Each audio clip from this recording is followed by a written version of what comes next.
biggest challenge facing carers at the moment, I think, is the combination of some really difficult economic decisions that are going to have to be made over the coming while, with the fact that the whole self-directed support agenda is still developing. Tim Anfilogoff is a commissioner with the Adult Care Services at Hertfordshire County Council.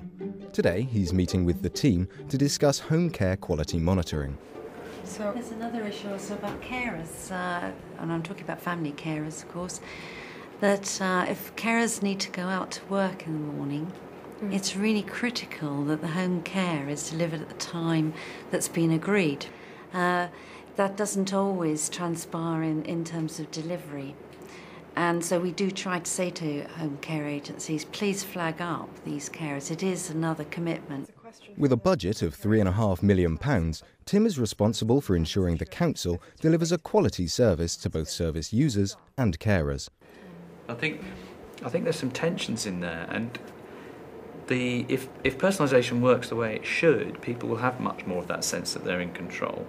And I think we've got a long way before we get to that sort of holy grail. But for me, that's the challenge, that the systems always tend to work for the system.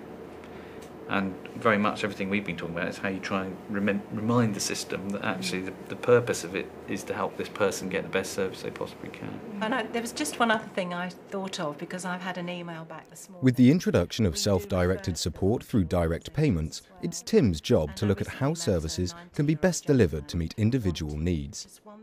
I think as a commissioner, the challenge is always to identify the need effectively, make sure that the solution is the right one, and have the time to monitor and evaluate that it actually was, against the backdrop of all these other demands and all the other possible needs. I think it's a reasonably complicated process, particularly with carers where, carers are 1 in 10 of the population of Hertfordshire. So it's a big group with lots of diverse needs. Tim believes listening to carers' experiences is vital in delivering the best possible service for users and carers. Today he's meeting with Mary, who cares for her 30-year-old daughter Fiona, who has diabetes and Down syndrome. My biggest frustration, well, there are two really: not being listened to and not having information where I need to find it, and 3, actually, not responding with information, just being ignored. The meeting with Tim allows Mary to discuss her personal experiences in sorting out arrangements for her daughter, who is due to move out of the family home. My daughter's diabetic, and moving into her flat, her PAs will need to be able to be responsible for altering her insulin levels as and when, because with diabetics it's not a static number. And there don't seem to be any guidelines set up to help with that. So what we decided was to meet with the diabetic nurse and the team lead and I, which is what we wanted. But it's something, again, that I had to arrange. And we seem to have come across this time after time, that the people you think would know where to go to or what answers to provide don't. So therefore, unless you want to wait forever, some things we were still waiting for a response to, and we went ahead and did them anyway. But it's sort of that kind of thing is constantly stressful for everyone. Obviously, if we can sort it once, yeah, we can sort it 100 times. So we need to make sure that gets shared, doesn't it, and gets held in the right place, so that other people going through that get the right answers straight away, not after lots of trying. They talk about linking closer links, don't they?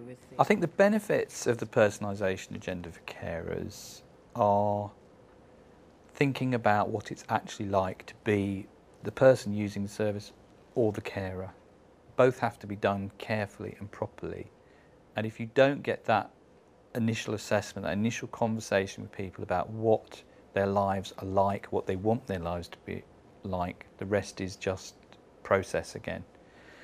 And I think there's a real risk with some of these things that we get all excited about the means to the end. And personalisation, SDS, self-directed support, all of that stuff, really important as a means to an end. It is not an end in itself.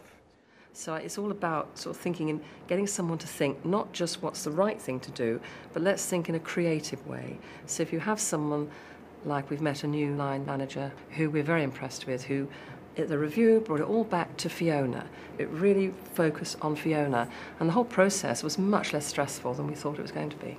Brilliant. Well, it's great to hear that. It's great to hear when positive changes get made following feedback.